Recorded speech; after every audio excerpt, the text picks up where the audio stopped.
بسم الله الرحمن الرحيم. نتعلم اليوم طريقة السحب الوريدي، سحب الدم من الوريد.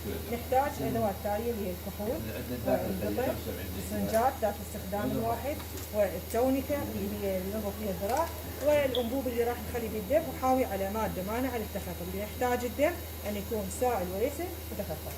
حتى نسحب الدم الوريدي نختار الوريد اللي يكون هنا بالعضد ونحاول يكون بارد.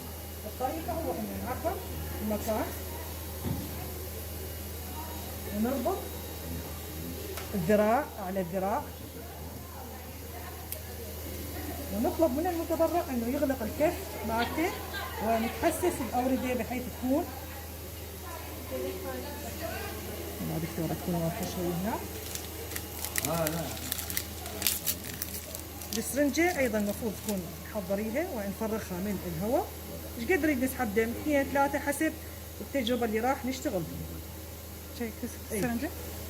اوكي يعني السرنجة؟ اوكي السرنجة خلاص، بس احتاج شوي اضاءة دكتورة. اذا الوريد ما يكون بارز عندي بالنسبة للذكور المفروض الأوردة ما تكون واضحة. لا هي شوف الايد الثانية. محمد شوف الايد لك الثانية. بلا زحمة عليك.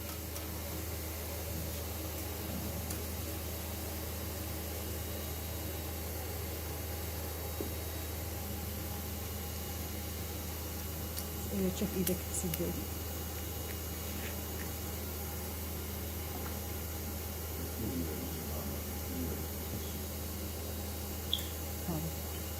من تحسسه انه ينبض جوا الصبع مالتي حتى لو ما كان بارز، بس احتاج اضاءة شوي. النيدل راح نغرزها بالمكان اللي تحسسنا به الوريد.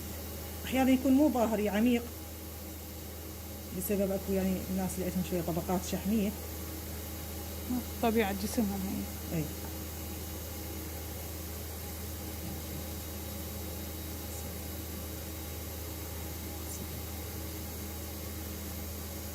نلاحظ قطرة دم تجيلي بالسرنجة اسحب.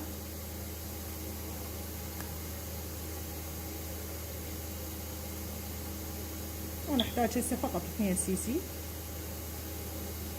طبعا لازم تكون التدريجات مالت السرنجة مقابل اي الشخص اللي يسحب. قبل لا اطلع النيدل افتح هذه واطلب من المتبرع فتح كفه واسحب على كيفي، ويبقى هو ضاغط على المكان. اي هو يضغط حتى لا يصير عنده تكسر، حتى الدم مالتي اضمن انه ما تتكسر كريات الدم الحمر.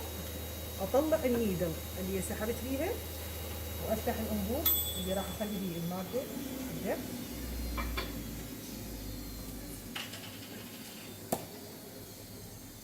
وهذه النيدل اشيلها وافرغ الدم على جدران الانبوب.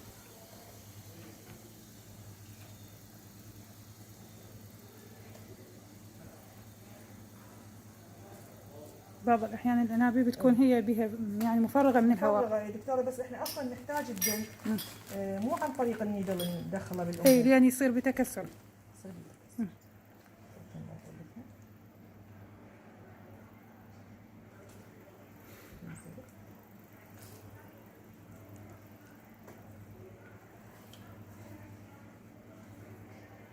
لازم ندحرج الانبوب حتى نضمن انه الدم يختلط بالمادة المانعة للتخثر. هذا الدم راح يكون مالتنا جاهز للتجارب اللي راح نشتغلها اليوم. شكرا محمد.